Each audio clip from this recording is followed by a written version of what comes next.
ታሪኩ የሚጀምረው ያኑ የተባለች በጣም አስቸጋሪ በሆነ ዓለም ውስጥ እንድታደግ የተገደደች ሴት ልጅን እያሳየን ነው። አባቷ የመርከብ ካፒቴን ሲሆን ሁልጊዜም ባህር ላይ ስለሚውልና ብዛም ወደ ቤት ስለማይመጣ የአባትነት ስሜት ምን እንደሆነ በትክክል ሳታውቅ ነው ያደገችው። ታዲያ አንድ ቀን አባቷ በውቅያኖስ ላይ በመርከብ አደጋ እንደሞተ የሚገልጽ ዜና ይደርሳታል። ከዚያም የባሰው ብዙም ሳይቆይ ነበረ በህመም ስትሰቃይ የነበረችው እናቷም የሞተችው። በእናቷ ቀብር ላይ ከጎኗ ማንም አልነበረምና ያን ከእንግዲህ በኋላ በምንም ነገር በማንም ላይ የማትደገፍ ጠንካራ ሴት ለመሆን ለራሷ ቃል ትገባለች። ዓመታት አልፈው አሁን ያን በሰላሳዎቹ ዕድሜ ውስጥ የምትገኝ ሲሆን በተለይም የሙስና ጉዳዮችን በመያዝ የምትታወቅ ዝነኛና በጣም ስኬታማ ጠበቃ ሆናለች። የተወሳሰቡ የህግ ችግሮችን በመፍታት ረገድ በሚገርም ሁኔታ ጎበዝ በመሆኗ ትልልቅ ኩባንያዎች እሷን ለመቅጠር ያሰፈስፉላታል።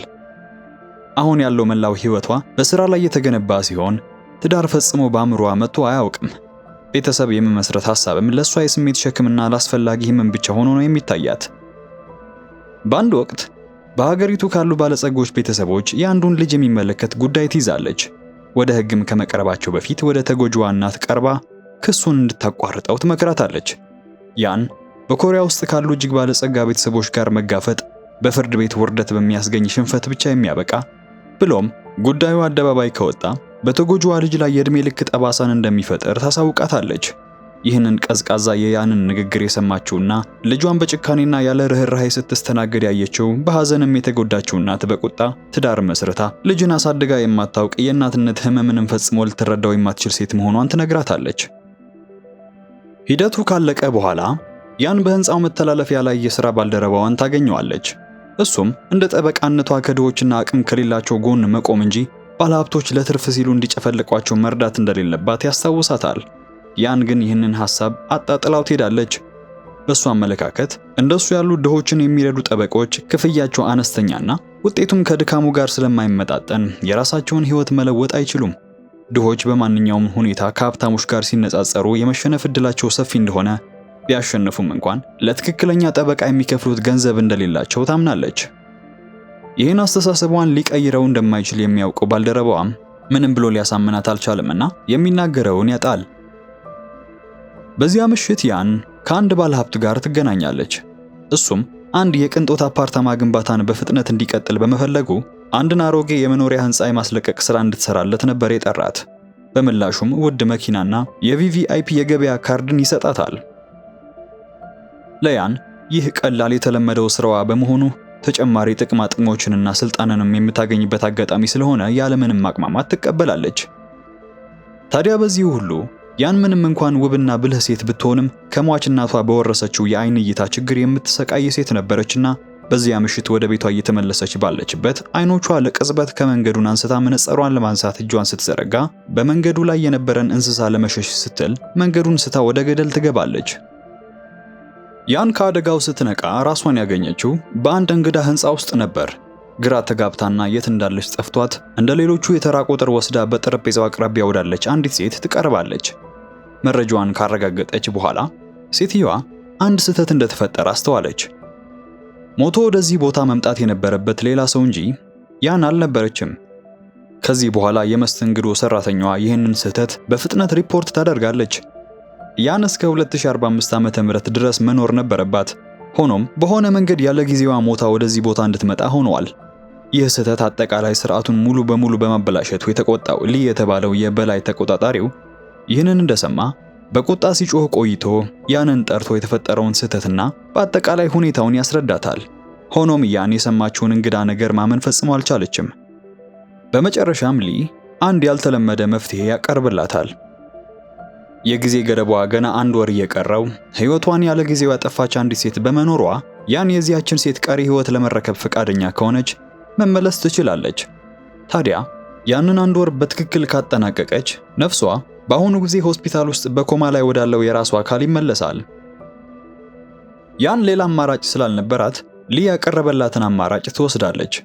ልክ ከሱ ተለይታም ስምምነቷን የማረጋገጫ ስክሪኑ ላይ በመጫን ካረጋገጠች በኋላ በቅጽበት ወደ ምድር ድጋሚ ትመለሳለች። ሆኖም አይኖቿን ስትከፍት ባየችው ነገር ደነገጠች። አንዱን ወር ለመኖር የተስማማችው ጸጉሯ በተዝረከረከ የዛለችና ያረጀ ልብስ የለበሰች ሴት አካል ውስጥ ነበር። በዚህ መሃል አንድ ሰው ወደ ክፍሉ በፍጥነት ይገባል። ኪምሰን የተባለው ባለቤቷ ነበር። ብሎም ከመኝታ ቤቱ ስትወጣ አንዲት ሃኑ የተባለች ቆንጆ ታዳጊ ሴት ልጇንና ሃሩ የተባለውን ትንሽ ወንድ ልጇን ታያቸዋለች።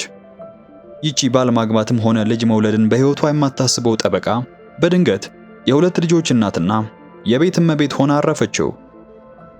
በሁኔታው እንደተደናገጠች ወደ ትምህርት ቤቱ መሄድ የነበረበትን ትንሹ ልጇን ሃሩን ወደ አውቶቡስ ማቆሚያ ትሸኘዋለች። ከዚያም ወደ ቤት ለመመለስ ስትሞክር የሰፈሩ እናቶች ከስራ በኋላ የሚሆን የትርፍ ሰዓት ስራ እንዲፈልጉ ይጋብዟትና ወደ ቤት ከማምራት ይልቅ አርቲቡርቲውን ለማውራት ወደ አንድ ካፌ ይዘዋት ይሄዳሉ። ያን ወሬያቸውን በሰማች ቁጥር ጭንቀቷ እየጨመረ በመሄዱ አየር ለመውሰድ በሚል ወደ መጸዳጃ ቤት ትሸሻለች። እዚህ ላይ ሊ ወደ እሷ ይመጣል። ያንም የገባችበት ህይወት ፈጽሞ ለሷ የሚሆን አልነበረምና እንዲያቆም ወደ በፊቱ ህይወቷም እንዲመልሳት ትማጸነው ጀመረች። እሱ ግን ውል ነውና ጥያቄዋን ለመቀበል ፈቃደኛ አልነበረም። ይልቁንም ተቃውሞዋን ትታ ባይመቻትም እንኳን አመስጋኝ ሆና ለመኖር እንድትሞክር እሷ ከመሄዷ በፊትም የሆነ ሰው በሷ ምክንያት ደስታን እንዲያገኝ እንድትረዳው መክሮ ያሳስባታል። ምንም ነገር አድርጋ የመለወጥ አቅም እንደሌላት ያወቀችው ያንም በመጨረሻ ትግሉን አቁማ ወደ ቤት ተመልሳ አዲስ ህይወቷን ለመቀበል ትሞክራለች። ሁሉም ነገር ለሷ ባዕድ ቢሆንም እንደ ተራ የቤት እመቤት ለመኖር የተሻላትን ማድረግ ጀመረች። ወደ ሱፐርማርኬት በሄደችበት ወቅት የዚህ አዲስ ህይወት የመጀመሪያውን መራራ እውነት ተጋፈጠች። የባለቤቷ ክሬዲት ካርድ ገደቡ ስለሞላ ምንም ነገር ገዝታ መሄድ እንደማትችል ይነገራታል። ሀፍረቷ ገና ሳይለቃት በመሃል ሃሩን ከትምህርት ቤት የመውሰድ ኃላፊነቷን መርሳቷ የሚያሳውቅ የመምህሩ ጥሪ ይደርሳታል። በዚያው ቀን አመሻሽ ላይ ኪምና ሃኑ ወደ ቤት እንደተመለሱ በምግብ ጠረጴዛው ላይ ለራት የቀረበውን ምግብ ሲመለከቱ በግራ መጋባት ይቆማሉ። የቀረበው ብቸኛው ነገር ያለ ሩዝ ወይም ያለ ተጨማሪ ምግብ የቀረበ የስጋ ጥብስ ብቻ ነበር። ያን ዝም ብለው እንዲቀመጡና እንዲበሉ ነግራቸው ራታቸውን እንዳጠናቀቁ በዚያ ምሽት ልክ ሊተኙ ሲሉ ኪም ከሚስቱ ጋር ለመተኛት ወደሷ ይቀርባል። ግራ የተጋባችው ያንም በድንጋጤ ባሏን ሸሽታ ሳሎን ሄዳ ለማደር ትወስናለች። በዚህ ሁሉ ግን ኪም ባለቤቱ ምን ነክቷት እንግዳ የሆነን ነገር ማድረግ ማብዛቷ ግራ ይገባው ጀምሯል። በማግስቱ ጠዋት ኪም ባለቤቱ ምን እየሆነች እንዳለ ለመረዳት በመቸገሩ ለጓደኛው ስለዚህ ጉዳይ ሲያጫውተው ጓደኛው ከሌላ ሰው ጋር የጀመረችው ነገር ሳይኖራት አይቀርም የሚል ሐሳብ ይሰነዝርለታል። ኪም ግን በልቡ ባለቤቱ እንዲህ ያለ ነገር ፈጽሞ እንደማታደርግ እርግጠኛ ነበርና ይህን ለማመን ፈቃደኛ አልነበረም። ከቆይታ በኋላ ካዮንግ ሆን የተባለው አለቃው ስለመጣለት ኪም እየሰራበት ያለውን አዲስ ዲዛይን ለማቅረብ አጋጣሚውን ይጠቀማል። ፕሮጀክቱ ለባቡሮች የሚሆን አዲስ የድምጽ መከላከያ ዘዴ ሲሆን ኢንዱስትሪውን ሊለውጥ እንደሚችል ያምናል። ሆኖም አለቃው በፕሮጀክቱ ላይ ፍላጎት ከማሳየት ይልቅ የበለጠ ትርፋማ ሊያደርጋቸው ስለሚችል ተራ የእግረኛ መንገድ ስራ ላይ እንዲያተኩር ይነግረዋል። ይህ በእንዲህ እንዳለ ያን ቀኗን እንደገና ከሰፈሩ እናቶች ጋር እያሳለፈች ነበር። በወሬያቸው መሃል የመኖሪያ መንደራቸውን ሊያፈርሱ የሚፈልጉ ሰዎችን በመቃወም ስለሚያደርጉት እንቅስቃሴ መወራት ይጀምራል። አላወቁትም እንጂ ሴቶቹ እየተቃወሙት ያሉት ያን በዛኛው ህይወቷ እንዲፈርስ የራሷን ድርሻ ስትወጣ የነበረችው የግንባታ ፕሮጀክትን ነበር። ትዝታው በጣም ስለረበሻትም በቀጥታ ወደ ቀደመው አፓርትመንቷ በስውር በመሄድ ሁሉንም የፕሮጀክቷ ሰነዶችን ትወስዳቸዋለች። ከዚያም ቀደም ሲል በሽልማት ያገኘችውን የቪቪአይፒ የገበያ ካርዱን ይዛ እንደወጣች ውድ ልብሶችንና የዲዛይነር ቦርሳ በመግዛት ራሷን ማዝናናት ጀመረች። በዚህ ሁሉ ግን ገዝታ ጨርሳ ክፍያ ስትፈጽም በካርዱ ላይ ያለው ስሟ ከማንነቷ ጋር የሚዛመድ አልነበረምና ሻጯ ትጠራጠራት ነበር። ይህ ሁሉ የሆነ ሳለ ሁን ሄዩንግ ከተባለ ሀብታምና ታዋቂ የትምህርት ቤት ተማሪ ፍቅር ይዟት እናያለን። በዚህ በኩል ደግሞ ቤት ውስጥ የነበረው ሃሩ የእናቱ እንግዳ ባህሪ በህመም ምክንያት የመጣ መሆን አለበት ብሎ በማሰቡ እናቱን ይረዳታል ብሎ የገመተውን የቫይታሚን ጠርሙስ እያቀረበላት ነበር። ብዙም ሳይቆይ ታዲያ በቤት ውስጥ የነበረው ውጥረት ከፍተኛ ደረጃ ላይ ይደርሳል። ኪም የፈለገውን ፍቅር ስለከለከለችው የሆነ ችግር እንዳለ ገብቶታልና ከሌላ ሰው ጋር የጀመረችው ነገር የመኖሩን ነገር እያነሳ ያንን ይጋፈጣታል። ያንም ኪም ሲደክመው ዝም ይላል ብላ በማሰብ ዝም ብትልም ዝምታዋ የበለጠ ያበሳጨው ቀጠለ። በዚህ በጋለ ጭቅጭቅ መሃል ሁን ከትምህርት ቤት ትመጣና የሚበላ ነገር ካለ ትጠይቃለች። ታዲያ በጭቅጭቁ ጥሩ ስሜት ውስጥ ያልነበረችው ያን ቀድሞውኑ ትዕግስቷ አልቆ ነበርና የምትመልስላት ነገር አልነበራትም። በዚህ መሃል ነበረ ኪም ቀደም ብላ የገዛቻቸውን ውድ ዕቃዎች ይዞ የመጣውና ሁኔታውም ከነበረበት የተባባሰው። ሌላ ሰው ካልገዛላት በቀር እነዚህን ውድ ልብሶች ከየትም ልታመጣቸው እንደማትችል ያውቃልና ከየት እንዳመጣቸው እውነቱን እንድትነግረው ይጠይቃታል። ክርክሩን ከመቀጠላቸው በፊት ግን ፖሊሶች ወዳሉበት መጥተው ያንን ስለፈለጓት ከእነርሱ ጋር እንድትሄድ ይጠይቋታል። በፖሊስ ጣቢያውም የተጠቀመችበት ካርድ በሷ ስም እንዳልተመዘገበ፣ እንደሷ ያለች ተራ ቤት ውስጥ የምትኖርና በየቀኑ ለኑሮ የምትታገል ሴት እንዲህ ያለ ውድ ነገር ሊኖራት እንደማይችል ያሳውቋታል። ታዲያ በዚህ ሰዓት ኪም በተረጋጋ መንፈስ ጣልቃ ይገባና የሀገሪቱን ሕግ በመጥቀስ እያንዳንዱን ክስ እያስተካከለ በሚያስደንቅ የሕግ ዕውቀቱ ይሟገትላት ጀመረ። የሕግ ትምህርቱን ባይጨርስም እንኳን እየተካሄደ ያለው ምን እንደሆነ ጠንቅቆ ያውቃልና ያለምንም ማቅማማት ተሟግቶ ፖሊሶቹንም ዝም አሰኝቶ በነፃ ያስለቅቃታል። እዚህ ጋር ነበረ ሁሉም ነገር መቀየር የጀመረው። ያን ለመጀመሪያ ጊዜ ያለ ፈቃዷ የታሰረች ያህል ሲሰማት ከነበረው ከዚህ ሰው ፍቅር ይዛታል። በኋላ በዚያው ምሽት የቤቱ ጣሪያ ላይ ብቻዋን ተቀምጣ ሁሉንም ነገር በአእምሮዋ ስታወጣ ስታወርድ ሊ እንደገና ይታያል። ከወትሮው ግን ትንሽ የደስተኝነት ስሜት አልነበረውም። በአንድ ቀን ውስጥ ካሰበው በላይ ትርምስ እንደፈጠረች ከነገራትም በኋላ የተሻለች ሴት እንድትሆን ሆኖም መሆን የማትችል ከሆነና ችግር መፍጠሯን ባለቤቷንም ማስጨነቋን ከቀጠለች የአንድ ወር ሙከራዋን ጨርሳ በሌላ ሰው ልትተካ እንደምትችል ያስጠነቅቃታል። ወደ ውስጥ ስትመለስ ኪም አሁንም እንደተበሳጨ ነበር የጠበቃት። ባይሆን በድርጊቷ ሳይሆን ፖሊሶቹ ስላመናጨቋት ነበርና የተናደደው መልካም ባል እንዳልሆናትና ጥሩ ነገሮችን እየገዛ እንዳልተንከባከባት በመግለጽ ጥፋቱን ያሳውቃት ጀመረ። ስለዚህም ከእንግዲህ በኋላ በተሻለ ሁኔታ እንደሚይዛትና የሚገባትን ደስታ እንደሚሰጣት ቃል ሲገባላት እነዚያ ቃላት የያንን ልብ ያለዝቡት ጀመሩ። በማግስቱ ኪም ኩባንያው ግብዣ ስላዘጋጀ እንድትመጣ ይጠይቃታል። ያንም የተሻለች ለመሆንና ይህንን አዲስ ህይወት በትክክል ለመኖር ስለፈለገች ወደ ግብዣው ለመሄድ ተስማማለች። ታዲያ እስካሁን ድረስ ከሱ ጋር የትም ለመሄድ ፈቃደኛ ስላልነበረች ኪም አሁን ፈቃደኛ መሆኗን ሲረዳ በደስታ ይሞላል። የኩባንያው የግብዣ ምሽት ሲደርስ ኪም ባለቤቱን ለመለየት እስኪከብደው ድረስ ያን በጣም አምሮባት በራስ መተማመኗም ጨምሮ ነበርና የመጣችው ሲመለከታት በኩራትና በደስታ ከንቲባውን ጨምሮ ለታዋቂ እንግዶች ያስተዋውቃት ጀመረ። ዝግጅቱ በመከናወን ላይ ሳለ ኪም ስለ አዲሱ የባቡር ድምፅ ቅነሳ ዘዴ ሐሳቡን ለከንቲባው ለማቅረብ ይዘጋጃል። ብቸኛ እድሉን ተጠቅሞ ሐሳቡን ለማካፈል ሲሞክር ግን ካዮንግ ጣልቃ በመግባት ከንቲባውን በማድነቅ ንግግሩን ያቋርጥበታል። ኪም የከንቲባውን ትኩረት እንደተነጠቀ ሐሳቡም ፈጽሞ ከጆሮው እንደማይደርስ ሲረዳ በንዴት መቃጠል ይጀምራል። እዚህ ጋር ነበረ ያን በልበ ሙሉነት የካዮንግ ፕሮጀክት ለማህበረሰቡ ያለው ጥቅም አነስተኛ መሆኑን፣ ከዛ ይልቅ ከተማዋ በባቡር ጣቢያዎች ውስጥ የድምፅ መከላከያ ዘዴዎችን ብትጠቀም የተሻለ መሆኑን የተናገረችው። ይህ ስትልም ፕሮጀክቱ የነዋሪዎቹን የዕለት ተዕለት ኑሮ ከማሻሻል አልፎ ህዝቡ በከንቲባው ላይ ያለው አመኔታ ሊጨምር እንደሚችል በማስረገጥ ነበረ። ኪም በድፍረቷ ራሷንና እሱን የሚያዋረደች መስሎት በፍርሃት ደንግጦ ባለበት እንደጠበቀው ከንቲባው ከመቆጣት ይልቅ በሐሳቧ ይስማማ ጀመረ። ስለዚህም በፍጥነት የያን ሐሳብ ዝርዝር ፕሮጀክት እንዲዘጋጅ ካዮንግን እንዳዘዘው ኪም በዚህ በኩል ያለቃውን የፊት መለዋወጥ እየተመለከተ ያንን ለማስቆም ይሞክር ነበር። ሆኖም ይባስ ብሎ ያን አለቃው ቦታውን እንዲይዝ ለማድረግ በሚል አላስፈላጊ ነገሮችን ማድረግ ትጀምራለች። በዚያው ቅጽበት ኪም ባለቤቱ ለበጎ ከጎኑ ብትቆምም ሊያባረረው የሚችለው አለቃውን በዚህ ልክ ማስቆጣት እንዳልነበረባት ወደ ውጭ ወጥቶ ያሳውቃት ጀመረ። በዚህ መሃል አለቃው ካዮንግ መጥቶ ያንን በከንቲባው ፊት ስላዋረደችው እያንቋሸሸ ሊሰድባት ሞከረ። ሆኖም ኪም ባለቤቱ ምንም እንኳን ብታናድደውም አለቃው ግን ሲሰድብበት ቆሞ መመልከት አልቻለምና ምንም ሳያቅማማ በቡጢ ይመተዋል።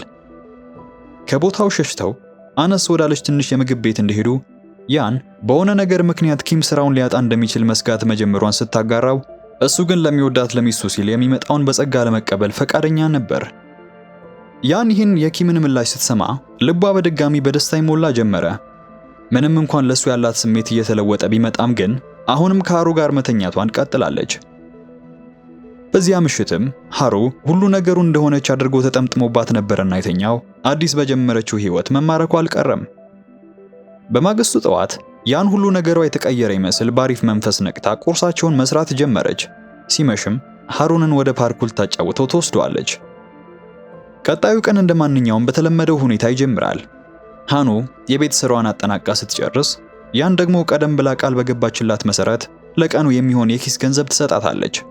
ሃኑ ከመውጣቷ በፊት ወደ ቤት አምሽታ እንደምትመጣ ተናግራ ስትወጣ ያን ግን እንደ ልማዷ ብዙም ትኩረት አልሰጠቻትም ነበረ።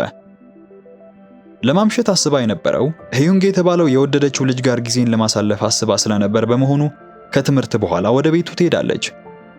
ሃኑ ሄዩንግ ቤት እንደገባች ቤቱ እሷ ከለመደችው ዓለም ውጭ ሆኖ ነበርና የጠበቃት በግርምት ትቃኝ ጀመረች።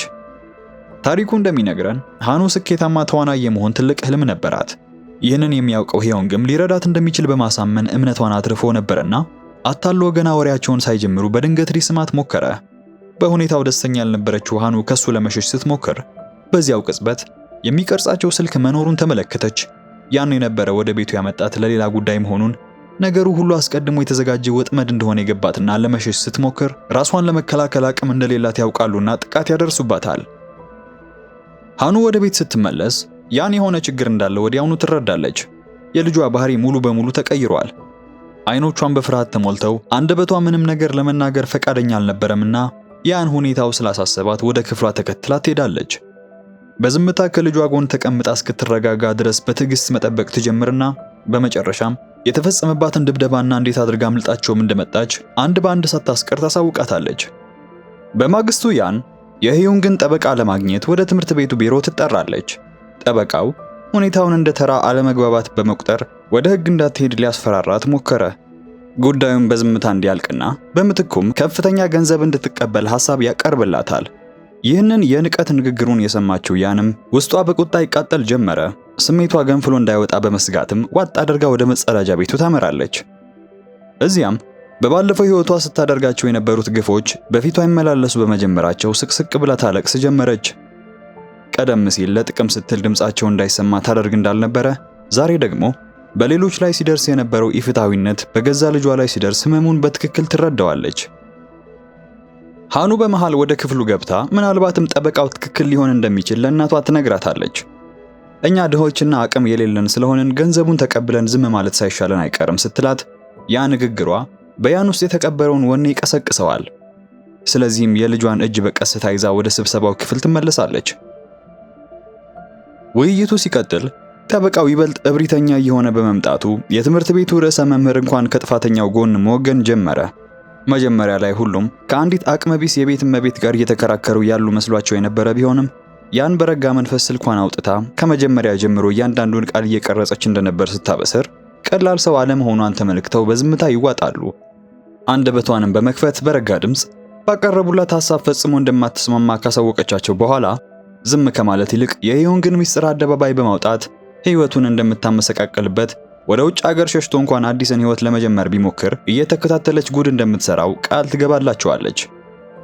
ከዚህ በተጨማሪ የጠበቃውን ሙስና እንደምታጋልጥና ትምህርት ቤቱ ጥቃቱን ችላ በማለት ተጠያቂ እንደምታደርገው ስትናገር ሁሉም በድንጋጤ ይፈዛሉ።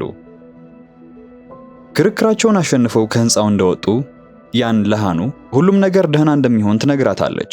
ተገቢውንም ካሳ እንደሚያገኙና ሃኑ ከፈለገች በሌላ ሀገር አዲስ ሕይወት መጀመር እንደምትችል ስትነግራት ሃኑ እናቷን ቀና ብላ ትመለከታትና በፊት የምታውቃት እናቷ እንዳልሆነችና እንደተቀየረችባትም ትነግራታለች።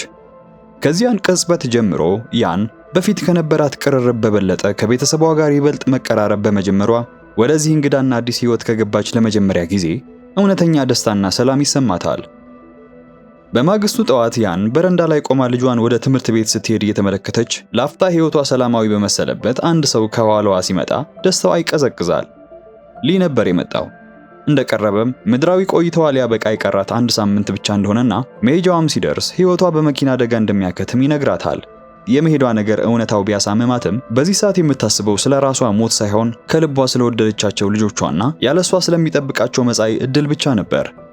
ሊም ህመሟን እንደተረዳ የሚሰማትን ከባድ የልብ ስብራት ለመጠገንና የውስጧን ህመም ለማቅለል ከፈለገች የቀራትን ጥቂት ቀናት ለልጆቿ የምትችለውን ያህል ፍቅርና እንክብካቤ በመስጠት ትዝታቸው ውስጥ የማይጠፋ ሻራን ጥላ ማለፍ እንዳለባት ይመክራታል። ይህ በእንዲህ እንዳለ በኪም ቢሮ ውስጥ ነገሮች ሌላ መጥፎ መልክ ይይዛሉ። ምንም እንኳን ለስራው ታማኝ የነበረ ቢሆንም ቂም የያዘበት አለቃው በድንገት የዝውውር ደብዳቤ ጽፎ ያመጣና በእጁ ላይ ያስቀምጥለታል። ከሚቀጥለው ወር ጀምሮ ወደ ውጭ ሀገር እንዲዛወር መወሰኑን ሲረዳ ሕይወቱ በሌላ ያልተጠበቀ ውጥረት ውስጥ መውደቋን ተገነዘበ። በሌላ በኩል ደግሞ ትንሹ ሃሩ መጠጥ ፍለጋ በአንድ የመሸጫ ማሽን ፊት ለፊት ቆሞ ነበረ። ነጋዴዋ ቀርባ ምንም ሳይገዛ መጠጦቹን ብቻ በትኩረት ለምን እያየ እንደሆነ ስትጠይቀው ለራሱ መጠጥ ከመግዛት ይልቅ ለታመመችው እናቱ ቫይታሚን ለመግዛት ሲል ገንዘቡን መቆጠብ እንዳለበት በየዋህነት ያስረዳትና ጥቂት እርምጃዎች እንደተራመደ በድንገት ሰውነቱ ዝሎ መሬት ላይ ይዘረራል። ያንና ኪም ይህንን ክስተት እንደሰሙ በድንጋጤ መጥተው ትንሹ ልጃቸውን ወደ ሆስፒታል ይዘውት ይሮጣሉ። ሆኖም እዚያ ሲደርሱ የተነገራቸው ዜና እጅጉን አስደንጋጭ ነበር። ዶክተሩ ሃሮ የእናቱን የያንን የአይን ህመም እንደወረሰና በአስቸኳይ ቀዶ ጥገና ካልተደረገለት ሙሉ በሙሉ ማየት ሊሳነው እንደሚችል ያረዳቸዋል። ከቆይታ በኋላ በሆስፒታሉ ሰገነት ላይ ያን ልቧ በሐዘን ተሰብሮ ለምንድነው ልጄን የምሰቃይበትን ህመም እንዲጋራ የተፈረደበት ስትል ሊን ትጠይቀዋለች። ሆኖም ሊ ለዚህ ጥያቄ የሚሆን ቀላል ምላሽ አልነበረውምና ሃሮ ወደተኛበት አልጋ በመቅረብ እያየች ከብዙ ዓመታት በፊት ቀብራቸው የነበሩት ትዝታዎቿ በህሊናዋ ይመላለሱ ጀመር። በብቸኝነት የተሞላውን የልጅነት ዘመኗ፣ በባህር ላይ የጠፋውን ባለቤቷን ናፍቆት፣ እናቷ በየቀኑ ታነባ የነበረውን እንባ፣ ብሎም በሰው ጦት የተሞላውን የልጅነቷን ህይወት አስታወሰች። ምንም እንኳን ራሷን ችላ ስኬታማና ማንም የማይበግራት ሴት ሆና ብታድግም ውስጧ ግን ባዶ ነበር። ታዲያ በዚህ በተዋሰችው አዲስ ህይወት ውስጥ ነበር ከሁሉ በላይ ትፈልገው የነበረው ሀብትን ወይም ስልጣንን ሳይሆን እውነተኛ ፍቅርን መሆኑን በመጨረሻ የተረዳችው። በመጨረሻም ሃሮ ለቀዶ ጥገና ሲገባ ያን ሰርጀሪው አልቆ እስከምታየው በጉጉት ውጭ ላይ ተጠብቀው ነበር። ታዲያ በመሃል ሊ ይመጣና አንድ ታክሲ ወደ ቆመበት መንገድ ዳር ይጠራታል። በመቀጠልም ጊዜዋ በማለቁ አሁን መሄድ እንዳለባት በመንገር የታክሲውን በር ከፈተላት። ሆኖም ያን ወደ በፊቱ ህይወቷ ፈጽሞ ለመመለስ ፈቃደኛ አልነበረችም። ሲቀጥልም ልጇ ሃሮ በሚፈልጋት ወሳኝ ሰዓት ላይ ትታው ልትሄድ እንደማትችል፣ ደህና መሆኑን እስክታውቅ ድረስ መጠበቅ እንደምትፈልግ ጨምራ ትነግረዋለች። ሆኖም ሊ የመሄጃዋ ጊዜ ፈጽሞ ሊቀየር እንደማይችል ይነግራታል። ያን ግን አሁንም ያኛው ህይወቷ ቀርቶባት ከሃሮ ጋር ጥቂት ጊዜ ብቻ እንድትቆይ እንዲፈቅድላት የነበሯትን ነገሮች በሙሉ እንኳን ለመተው ዝግጁ እንደሆነች ትነግረዋለች። እዚህ ላይ ሊ አንድ አስደንጋጭ ነገር ይነግራታል። ወደ ነበረችበት ህይወት ከተመለሰች ብቻ ነበረ የሃሮ በሽታ ሊጠፋ የሚችለው። ያን ይህንን ስትሰማ ውስጧ ይሰበርና መቅረት እንኳን ባትችል እንድትሰናበታቸው እንዲፈቅድላት ሊን ትጠይቀዋለች። ሆኖም ፈጽሞ እሱን ሊያደርግላት አቅም ስላልነበረው እንደማትችልና እጣ ፈንታዋ መሄድ በመሆኑ ወደደችም ጠላችም መሄዷ እንደማይቀር ይነግራታል። ያን ግን እጇን መስጠት አልፈለገችምና በጉልበት ወደ ሆስፒታሉ ለመመለስ መንገዱን ስታቋርጥ አንድ መኪና በከፍተኛ ፍጥነት ወደሷ ይመጣል። ይህንን የተመለከተው ሊም ያን በዚህ መልኩ እንድትሄድ ከማድረግ ይልቅ ጣልቃ በመግባት በፍጥነት ጊዜን ያቆምና ሄዳ እንድትሰናበታቸው ይፈቅድላታል። ያን ወደ ክፍሉ ስትደርስ ኪም ቀዶ ጥገናው መጠናቀቁና ሃሩንም ደህና መሆኑን ይነግራታል። በዚህ በኩል ሴት ልጇ ሃኑ እናቷን በማየቷ ተረጋግታ ወደ ትምህርት ቤት ለመመለስ የተዘጋጀች ባለችበት ከሆስፒታሉ ከመውጣቷ በፊት ተጠግታ የመጨረሻ ስንብቷ በመሆኑ እንደምትወዳትና እንደምኞቷም አንድ ቀን ድንቅ ተዋናይ እንደምትሆን ከልቧ ነግራ ትሰናበታታለች። ከሷ እንደተለየች ሃሩን ለማየት ወደ ውስጥ ትገባለች። ከቀዶ ጥገናው በኋላ አይኖቹ ተሸፍነው ነበርና ወደሱ ተጠግታ ታወራው ጀመረች። ሃሩ እናቱ መምጣቷን አውቆ ነበር። ያንም እንደቀረበች እንባ እየተናነቃት ለጥቂት ጊዜ የምትሄድበት ቦታ እንዳለና ጠንካራ እንዲሆን ትነግረዋለች። ሃሩም ራሱን በመነቅነቅ እሺታውን እንዳሳያት በቅርቡ ትመለሳለች ብሎ እንደሚያምን ይነግራታል። ያን ይህንን ስትሰማ ስሜቷን መቆጣጠር ስላቃታት ምን ያህል እንደምትወደው ነግራው ትወጣለች። ወደ ውጭ ስትወጣም ኪምን ታገኘዋለች። ምን እየተከናወነ እንዳለ የሚያውቀው ነገር አልነበረምና ተክዛ ሲያያት ሄዳ የሆነ ነገር እንድትበላ ይነግራታል። ሆኖም ያን ከመሄዷ በፊት ከጎኑ ትቀመጥና ቀደም ሲል ትጠላው የነበረውን በፍቅር ስም እንዲጠራት ትነግረውና በቤተሰቡ ውስጥ ለተፈጠረው ትርምስ ሁሉ ይቅርታን ትጠይቀው ጀመረች። ከዚህም በኋላ ሃኑንና ሃሩን ጠብቆ እንዲንከባከባቸው ስትጠይቀው ንግግሯ ግራ በሚያጋባ መልኩ ስንብት የሞላበት ሲሆንበት ኪም ለዘላለም እንደምትሄድ አድርጋ እንዳታወራ ይለምናታል። ያንም ተነስታ የሚበላን ለማምጣት በሚል ሰበብ ለመሄድ ስትነሳ ኪም ለጥቂት ጊዜ ብቻ የምትቆይ እንጂ የተሰናበተችው መሆኗን አላወቀምና ዝም ብሎ በፈገግታ ይሸኛታል። ያን በራሷ አካል ተመልሳ እንደነቃች በፍጥነት ሃሩንና ቤተሰቧን ለማግኘት ተስፋ በማድረግ ወደ ሆስፒታሉ ትሮጣለች። ሆኖም እሱ ተኝቶበት የነበረው አልጋ ላይ አልነበረም። እሱን እዛ ስታጣው ቤተሰቡ ወደሚኖርበት አፓርታማ ተጣድፋ ብትሄድም እነሱ ግን እዛ አልነበሩም። ይኖራሉ ብላ የምታስባቸው ቦታዎችን እንኳን ብታስስም እነዛ ሰዎች ግን የሌሉ ያህል በዚህኛው ዓለም ፈጽመው አልነበሩም። ከአንድ ወር በኋላ ያን በመጨረሻም የቀድሞ የሥራ ባልደረባዋን ታገኘውና ቀደም ሲል በጥብቅና ትሰራለት የነበረውን የኩባንያ የሙስና ማስረጃ ያለበትን ፍላሽ ትሰጠዋለች። የሥራ ባልደረባዋም ያን በፊት የሚያውቃት ጨካኝ ጠበቃ ለመሆኗን ሲመለከት ይደነቃል። እሷም በኮማ ውስጥ እያለች የሚገርምና እንግዳ የሆነን ህልም እንዳየች ታስረዳዋለች። በዚህ ሁሉ ያን ሃሩ ይገዛላት የነበሩትን የቫይታሚን ክብሎችን እየበላች ነበር። ከጥቂት ጊዜ በኋላ እረፍት የሚነሷትን ትዝታዎች ወደ ኋላ ትታ ከኮሪያ ለመውጣት በማቀዷ ወደ መኖሪያ ቤቷ ትመለስና ዕቃዎችን ማሸግ ትጀምራለች። ነገር ግን ንብረቶቿን በምታደራጅበት መሃል አንድ አሮጌ የቤተሰብ የፎቶ አልበም ታገኛለች። በአልበሙ ውስጥ ከእናቷ ጋር የተነሳችው የልጅነቷ ፎቶዎች ነበሩ። አንዱ ፎቶ ግን ታጥፎ ተደብቆ ነበርና በሁለት ሐሳብ ሆና ፎቶውን ስትከፍተው በምስሉ ላይ ያለው ሰው ሊ ሆኖ ነበር ያገኘችው። ሲመራት፣ ሲቆጣትና በዝምታ ሲጠብቃት የነበረው በልጅነቷ በሞት የተለያት አባቷ ሊ ነበር። ያን ይህንን ስትረዳ በልጅነቷ ያላገኘችው ያ ጥልቅ ፍቅር ያሸንፋትና በከፍተኛ ስሜት ማልቀስ ትጀምራለች። ከዚህ በኋላ በመጨረሻም አዲስ ሕይወትን ለመጀመር አውሮፕላን ተሳፍራ ጉዞ ጀመረች።